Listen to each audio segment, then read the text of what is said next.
সূরা আল মুলক মক্কা নগরীতে অবতীর্ণ পবিত্র কোরআনের ৬-৭তম সূরা। আমলকারীদের জন্য অনেক ফজিলতপূর্ণ একটি সূরা। হাদিসে বর্ণিত হয়েছে, রসূল সাল্লাল্লাহু আলাইহি ওয়াসাল্লাম বলেছেন, আল্লাহ তাআলার কিতাবে একটি সূরা আছে যার আয়াত মাত্র ৩০টি, কিন্তু কিয়ামতের দিন এই সূরা এক ব্যক্তির পক্ষে সুপারিশ করবে এবং তাদের জাহান্নাম থেকে বের করে জান্নাতে দাখিল করবে, সেটা সূরা মুলক। আবু দাউদ ১৪০০, তিরমিজি ২৮৯১। কবরের আযাব ও জাহান্নামের আগুন থেকে রক্ষাকারী এ সূরাটি সম্পর্কে রসূল সাল্লাল্লাহু আলাইহি ওয়াসাল্লাম বলেন, আমার একান্ত কামনা যে এই সূরাটি আমার প্রত্যেক উম্মতের অন্তরে গেঁথে মুখস্থ থাকুক। ইবনে কাসির। এ সূরায় আল্লাহ তার সার্বভৌম ও কর্তৃত্বের কথা ঘোষণা করেছেন। এ সূরাটির দ্বিতীয় আয়াতে আল্লাহ বলেন, যিনি মৃত্যু ও জন্ম সৃষ্টি করেছেন, যাতে করে তিনি তোমাদের পরীক্ষা করে নিতে পারেন যে কর্মক্ষেত্রে কে তোমাদের মধ্যে উত্তম। তিনি সর্বশক্তিমান, তিনি অসীম ক্ষমাশীল। এ আয়াত থেকে স্পষ্ট প্রতীয়মান যে আল্লাহ রব্বুল আলামিন মৃত্যু ও জীবনদাতা এবং তিনি মৃত্যু থেকে মুক্ত। ৩ ও ৪ নম্বর আয়াতে আল্লাহ বলেন, তিনি ৭ আসমানকে স্তরে স্তরে সৃষ্টি করেছেন। দয়াময় আল্লাহর সৃষ্টিতে তুমি কোনো খুঁত দেখতে পারবে না। আবার তাকাও, কোথাও কি তুমি কোনো ত্রুটি দেখতে পাও? তারপর সকাল সন্ধ্যায় তুমি দৃষ্টি ফেরাও, দৃষ্টি ব্যর্থ ও ক্লান্ত হয়ে তোমার কাছে ফিরে আসবে।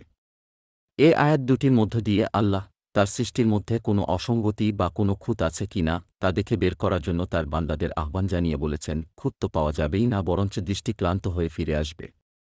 সুবহানাল্লাহ। কবরের আযাব থেকে প্রতিবন্ধক হবে সূরা মুলক।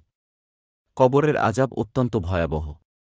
মানুষ ছাড়া অন্যান্য প্রাণী কবরের আযাব বুঝতে পারে, শুনতে পারে। রসূল সাল্লাল্লাহু আলাইহি ওয়াসাল্লাম ইরশাদ করেন, তোমরা কবরের আযাব থেকে আল্লাহর কাছে প্রার্থনা করো। মুসলিম শরীফ ২৮৬৭। রসূল সাল্লাল্লাহু আলাইহি ওয়াসাল্লাম এই বলে দোয়া করতেন, হে আল্লাহ, আমি কবরের আযাব থেকে আপনার আশ্রয় প্রার্থনা করছি, জাহান্নামের শাস্তি থেকে আশ্রয় প্রার্থনা করছি, আরও আশ্রয় প্রার্থনা করছি জীবন মৃত্যু ও দাজ্জালের ফিতনা থেকে। বুখারী শরীফ ১৩৭৭।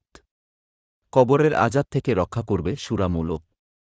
এ সূরা পাঠকারীদের জন্য কবরের আযাবের সামনে প্রতিবন্ধক হয়ে দাঁড়াবে। রসূল সাল্লাল্লাহু আলাইহি ওয়াসাল্লাম সূরা সাজদাহ ও সূরা মুলক পাঠ না করে ঘুমাতেন না। তিরমিজি শরীফ ৩৪০৪। সূরা মুলক তেলাওয়াতের উত্তম সময় হল রাতের বেলা, তবে অন্য যে কোনো সময়েও পড়া যাবে। সূরাটির অর্থ বুঝে পড়া সওয়াবের কাজ। এ সূরাটিতে জন্মমৃত্যু সৃষ্টির উদ্দেশ্য বর্ণনার মাধ্যমে মানুষের জীবনের লক্ষ্য তুলে ধরা হয়েছে। আল্লাহকে ভয় করে যে বান্দা সিরাতে মুস্তাকিমের উপর অটল অবিচল থাকবে এবং জীবন পরীক্ষায় কৃতকার্য হবে, তার জন্য ঘোষণা করা হয়েছে মহাপুরস্কার। সঙ্গে সঙ্গে জীবন চলার পথে মানুষ যদি পথচ্যুত হয়, আল্লাহর নাফরমানির পথ অবলম্বন করে, তাহলে তার জন্য কী ভয়াবহ পরিণাম ও শাস্তি অপেক্ষা করছে তা বিবৃত হয়েছে।